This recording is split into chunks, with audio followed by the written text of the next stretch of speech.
इस प्रश्न में प्रतिरोध दे रखा है 500 ओम, उसकी चालकता पूछते हैं कितनी होगी। किसी तार का प्रतिरोध 500 ओम है तो उसकी चालकता कितनी होगी। तो बच्चों दो चीज होती है ऐसे प्रश्नों में, एक तो होती है चालकता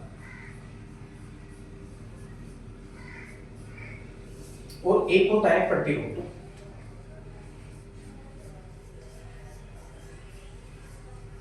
प्रतिरोध का तो मतलब आपको समझ में आता है कि धारा के मार्ग में अवरोध उत्पन्न करना या धारा के मार्ग में अवरोध उत्पन्न करने वाले कारकों को प्रतिरोध कहते हैं।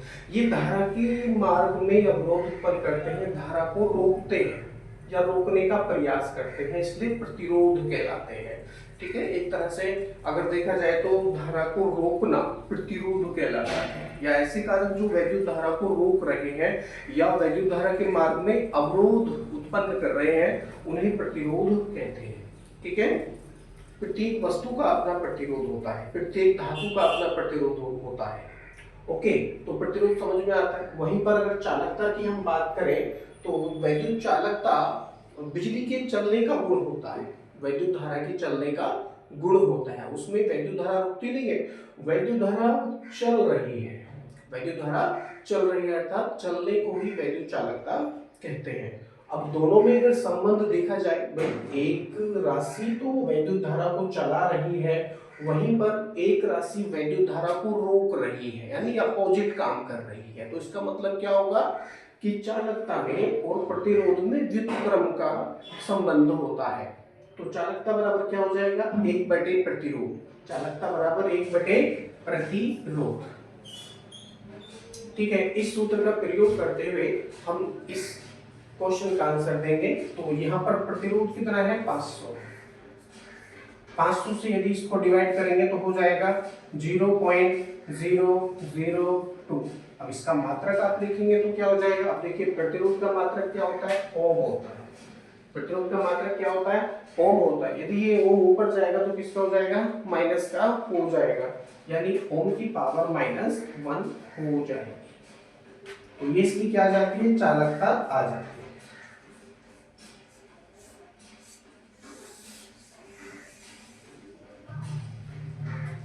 विकल्प है आपका इसमें ए सही है, बाकी सब गलत है।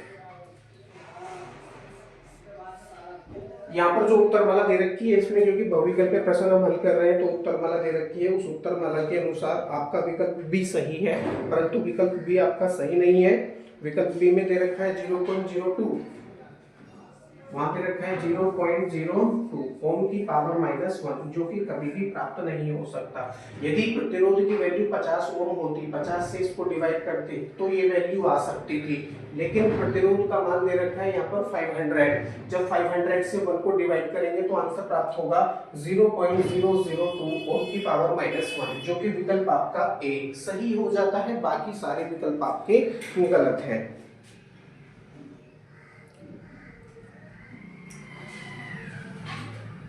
नेक्स्ट क्वेश्चन है, एक तांबे के तार को खींचकर 1% लंबाई में वृद्धि कर दी जाए तो प्रतिरोध में परिवर्तन कितना हो जाएगा। तो इस प्रकार के हम प्रश्न पहले करा चुके हैं, उन प्रश्नों को देखिए, उन वीडियो को देखिए और उसके अनुसार इसको करने का प्रयास स्वयं कीजिए। नेक्स्ट क्वेश्चन है, एक धातु के तार को खींचकर उसकी त्रिज्या में 1% की कमी की जाती है तो तार के प्रतिरोध में परिवर्तन कितना होगा। तो ये भी सेम क्वेश्चन है, इसको भी आप स्वयं करने का प्रयास कीजिए। नेक्स्ट क्वेश्चन है, किसी चालक तार में धारा I होने पर मुक्त इलेक्ट्रॉनों का अनुगमन वेग v है। यदि उसी धातु के परंतु दुगनी त्रिज्या के तार में धारा 2I हो तो इलेक्ट्रॉनों का अनुगमन वेग कितना होगा। तो अनुगमन वेग और वैद्युत धारा के संबंध से इसको हल करने का प्रयास करेंगे। अनुगमन वेग और वैद्युत धारा, अनुगमन वेग और वैद्युत धारा का संबंध का सूत्र होता है I = NEAVD। I = NEAVD। अब यहाँ पर केवल अनुगमन वेग और धारा की बात हो रही है, तो अनुगमन वेग को हम साइड में ले लेंगे क्योंकि इसकी वैल्यू हमको ज्ञात करनी है। तो VD = क्या हो जाएगा, VD = I/NEA हो जाएगा। इसको समीकरण नंबर 1 बना लेंगे। अब प्रश्न की जो दूसरी शर्त है, उस दूसरी शर्त के अनुसार वो कहते हैं कि यदि उसी धातु के परंतु दुगनी त्रिज्या के तार में, अब देखिए त्रिज्या कितनी कर दी है, दुगनी कर दी है, इसको समीकरण नंबर 1 मत बनाइए, यहाँ पर त्रिज्या की बात हुई है, क्षेत्रफल की बात नहीं हुई है। अब हम क्या करेंगे, क्षेत्रफल को त्रिज्या में कन्वर्ट करने के लिए सूत्र होता है a/r², इसका हम यहाँ पर प्रयोग करेंगे तो ये वैल्यू हो जाएगी Vd I/n into pi r square, n into pi r square, a के स्थान पर हमने क्या रखा, pi r square रख दिया। अब हम इसको इक्वेशन नंबर 1 बना सकते हैं। नेक्स्ट कंडीशन में वो कहते हैं, अब देखिए इस कंडीशन में जो अनुगमन वेग है, पहली शर्त के अनुसार जो अनुगमन वेग है वो Vd है। अनुगमन वेग कितना है, v है, तो Vd के स्थान पर हम v कर लेंगे। अब प्रश्न की जो दूसरी शर्त है उसमें कहते हैं परंतु दुगनी त्रिज्या के तार में धारा 2I हो। अब देखिए दुगनी त्रिज्या कर दी है तार की और उसमें धारा भी दुगनी कर दी है उन्होंने, तो अनुगमन वेग पूछते हैं कितना होगा, तो इसी प्रश्न के अनुसार मान लीजिए अब अनुगमन वेग बदलकर Vd हो जाता है इक्वल टू धारा 2I कर दी है उन्होंने, तो I के स्थान पर 2I हो जाएगा, Ne ये कांस्टेंट रहेगा, नो प्रॉब्लम, और पाई भी कांस्टेंट है, अंकित वैल्यू है, और r के स्थान पर कितना किया, 2r, यानी दुगुनी त्रिज्या, 2r क्या है ना, दुगुनी त्रिज्या, तो r के स्थान पर क्या करेंगे हम, 2r करेंगे, तो 2r का होल स्क्वायर ये हो जाएगा। अब देखिए 2r का जब हम स्क्वायर करेंगे क्या होगा, 2 दूनी 4, 2 दूनी 4, 2 दूनी 4r स्क्वायर ये हो जाएगा। अब देखिए कुछ कटेगा, 2 से इस 4 को काट सकते हैं, 2 बार कटेगा, 2 से इस 4 को काट सकते हैं, ये 2 बार कटेगा, तो Vd इक्वल टू क्या हो जाएगा, Vd equal to I upon n e pi, अब r स्क्वायर इस तरह से मैं लिख सकता हूँ, गुणा में जो 2 बचा है मैं इसको इस तरह से भी लिख सकता हूँ, नो प्रॉब्लम, ओके। क्योंकि अपॉन में बच रहा है केवल 2, तो मैंने इसको लास्ट में लिख लिया, नो प्रॉब्लम, अब भी मल्टीप्लाई में है। अब समीकरण नंबर 1 हमने बनाई है ऊपर, इसको समीकरण नंबर चाहो तो आप 2 बना सकते हो। समीकरण 1 में 2 को चाहे तो आप डिवाइड कर दो, चाहे तो आप तुलना कर लो, है ना। मैं क्या करता हूँ, तुलना करता हूँ, समझिए, तुलना करने पर, तुलना करूंगा तो मुझे क्या प्राप्त होगा जरा देखते हैं। अब देखिए समीकरण 2 में Vd equal to I upon ne pi r square आ रहा है, I upon ne pi r square. अब समीकरण नंबर 1 में देखते हैं, वहां पर RHS जो है उसमें लिखा है I upon ne pi r square, I upon ne pi r square, यानी इस वैल्यू के स्थान पर हम v का प्रयोग कर सकते हैं। ये जो नीचे वैल्यू प्राप्त हो रही है, इस वैल्यू के स्थान पर, पूरे के स्थान पर ही हम किसका प्रयोग कर सकते हैं, v का प्रयोग कर सकते हैं। यदि मैं v का प्रयोग करूंगा तो मुझे क्या प्राप्त होगा, Vd equal to v into 1/2। अब v से 1 का मल्टीप्लाई हो रहा है तो क्या हो जाएगा, ये v हो जाएगा, तो Vd इक्वल टू v/2 ये हमको प्राप्त होगा, यानी अनुगमन वेग कितना हो जाएगा, आधा हो जाएगा। और विकल्प आपका कौन सा आता है, बी सही है, बाकी सारे विकल्प आपके गलत है।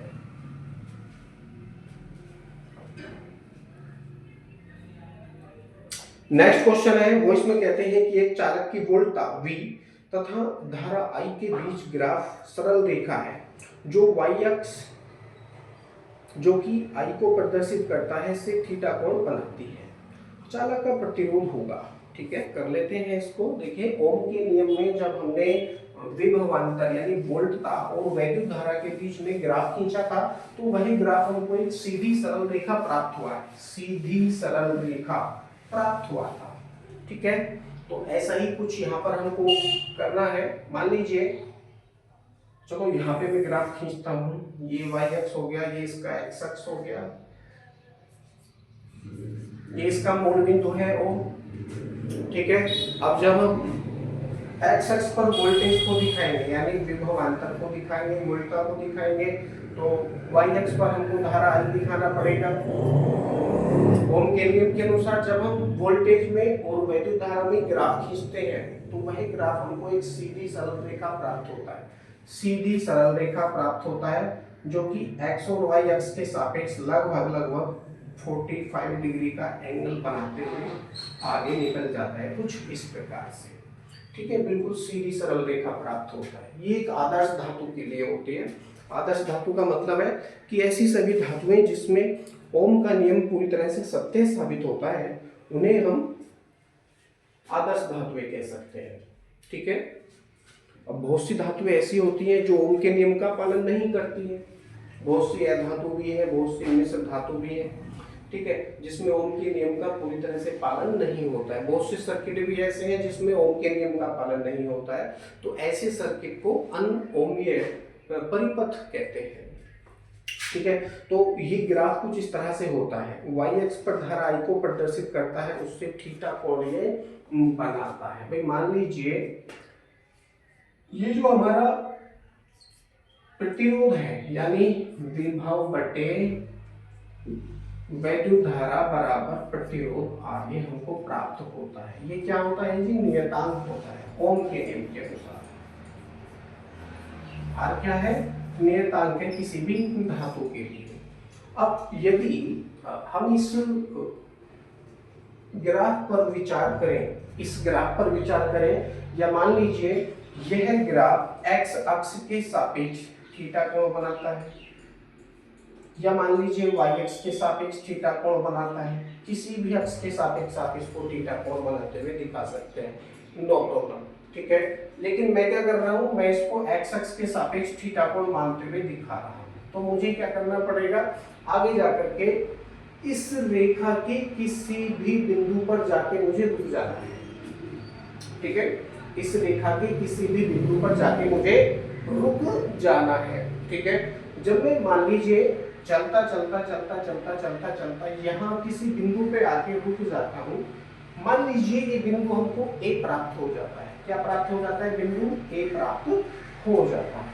ठीक है, ए पॉइंट पे जाके मैं रुक गया, और ये क्या है? ये रेखा बता रही है विभव और धारा का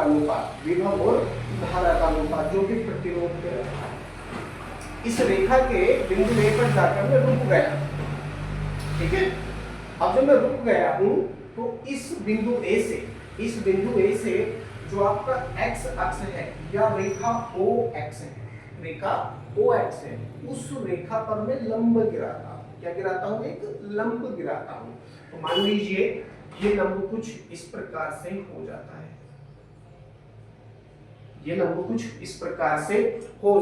अब ये लंब इस एक्स अक्ष को कहीं ना कहीं काटेगा। मान लीजिए वो बिंदु हमारा बी प्राप्त होता है। क्या प्राप्त होता है? बिंदु बी प्राप्त होता है। इस एक्स अक्ष पर विभव दर्शाया है। ए से जब हमने एक्स अक्ष पर एक लंब गिराया, तो उस लंब ने इस एक्स अक्ष को मान लीजिए बिंदु बी पर काटा। ठीक है, बिंदु बी पर काटा। अब हमको ओ ए बी एक त्रिभुज जैसी संरचना प्राप्त हो जाती है, जहां पर जो आपकी रेखा ए बी है, जो कि ओ वाई के समांतर है, ओ वाई के बिल्कुल समानांतर है। यदि हम देखें तो, क्योंकि वाई एक्स क्या है? बिल्कुल 90 डिग्री पे है। एक्स अक्ष और वाई एक्स के बीच में जो अगर हम एंगल देखेंगे तो वो एंगल 90 डिग्री का है। ठीक है, बिल्कुल सीधी सरल रेखा प्राप्त होती है। जब हम किसी में भी अगर ग्राफ खींचते हैं तो किसी भी अक्ष के सापेक्ष, तो ये 90 डिग्री का एंगल बना रही है। अब जब हमने बिंदु ए से बी पर एक लंब गिराया, तो ये लंब भी 90 डिग्री का एंगल ही बनाएगा एक्स अक्ष के सापेक्ष। यदि आप चाहो तो ये वाला एंगल देखो तो ये भी 90 डिग्री होगा, आप चाहो तो ये वाला एंगल देखो तो ये भी 90 डिग्री का होगा। एक सरल रेखा के बीच में, सरल रेखा जो होती है, इसमें अगर मैं एक पॉइंट मानूं तो ये पॉइंट 180 का एंगल बनाता है। सरल रेखा से बना कोण 180 डिग्री होता है। यदि मैं इस कोण के दो बराबर भाग कर दूं तो 90 डिग्री इधर हो जाएगा, 90 डिग्री इधर हो जाएगा, सेम वैसे। ओके, अब देखो मैं क्या करने वाला हूं, रेखा A B Rekha O Y के समानांतर है। जब समानांतर है और वाई अक्ष पर हमने वैद्युत धारा को दर्शाया है, ठीक है, तो ये भी क्या होगा? वैद्युत धारा ही होगा। ये भी क्या होगा? वैद्युत धारा ही होगा। रेखा ए भी वैद्युत धारा को ही दर्शाएगी। अब एक्स अक्ष पर आ जाइए। एक्स अक्ष पर हमने विभवांतर को दिखाया है, और एक्स अक्ष पर जहां पर भी लंब एक दूसरे को काट रहे हैं, वो बिंदु भी विभवांतर को दर्शा रहा है। अब हम यहाँ पर यदि इस विभवांतर में और इस धारा के बीच में संबंध स्थापित करें, तो संबंध कैसे स्थापित करेंगे? Sine cos tan cot sec cosec के द्वारा हमको इन सब में से ऐसी चीजें, ऐसे सूत्र उत्पन्न करने हैं जो कि इन दोनों में संबंध स्थापित करे। तो एक सूत्र होता है लाल बटे कक्का का, ट्रिग्नोमेट्री के अनुसार, लाल बटे कक्का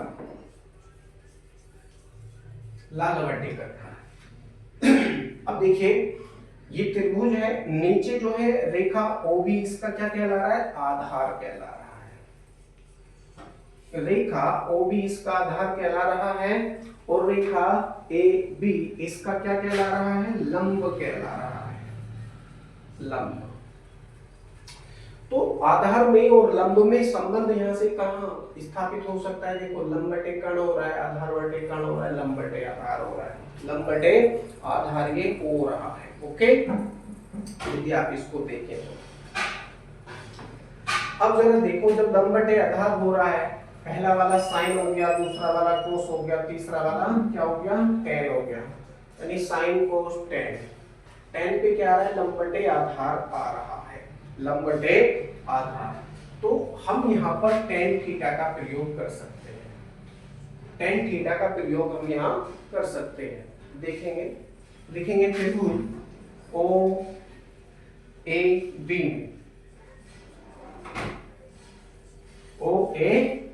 में क्या प्रतीत हो रहा है? लंब बटे आधार। लंब क्या है हमारे पास? वैद्युत धारा यानी I अपॉन, और आधार क्या है? V है, आधार क्या है? V है। तो I upon V equal to क्या प्रतीत हो रहा है हमको? लंब बटे आधार। यदि हम करेंगे तो क्या प्राप्त हो रहा है? टेन थीटा प्राप्त हो रहा है, टेन थीटा हमको ये प्राप्त हो रहा है। I upon V equal to tan theta. Okay, परंतु ये हमने x अक्ष के सापेक्ष बनाए हैं। यदि यही हम त्रिभुज y अक्ष के सापेक्ष बना दे तो, यदि हम ये त्रिभुज y अक्ष के सापेक्ष बना दे तो, और क्वेश्चन में भी हमसे y अक्ष के सापेक्ष ही शर्त रखी है, तो ये त्रिभुज कुछ इस तरह से बन जाएगा। भाई बिंदु A पर जाकर हम रुके हैं, विचार किया हमने इसके बिंदु पर, और बिंदु A से इस y अक्ष पर एक लंब गिराया, तो इस लंब ने इस y अक्ष को मान लीजिए अब बिंदु C पर काट दिया। कहाँ काट दिया? बिंदु C पर काट दिया।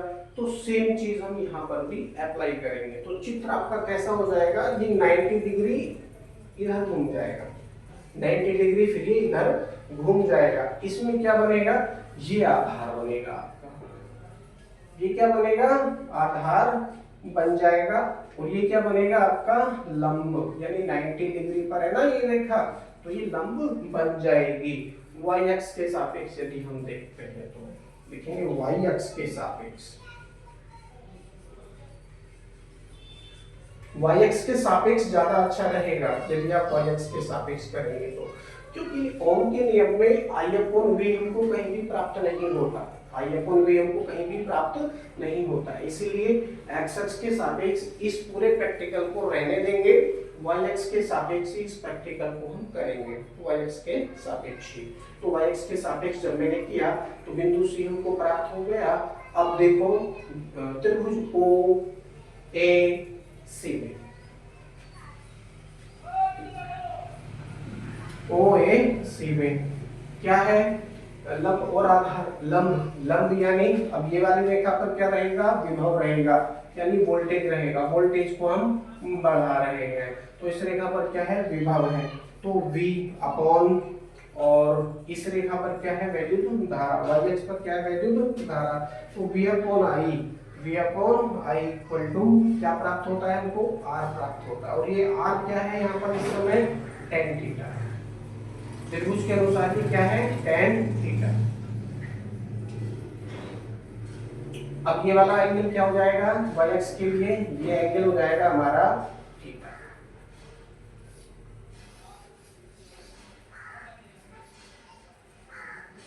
एक्स एक्स के सापेक्ष इसको नहीं करेंगे, केवल वाई एक्स के सापेक्ष से आप इसको कीजिए। तो V upon I equal to R equal to tan theta हमको प्राप्त हो जाता है। और यही हमसे पूछा था। इसमें विकल्प आपका कौन सा है? पहला, यानी ए विकल्प आपका सही है, बाकी सारे विकल्प आपके गलत हैं।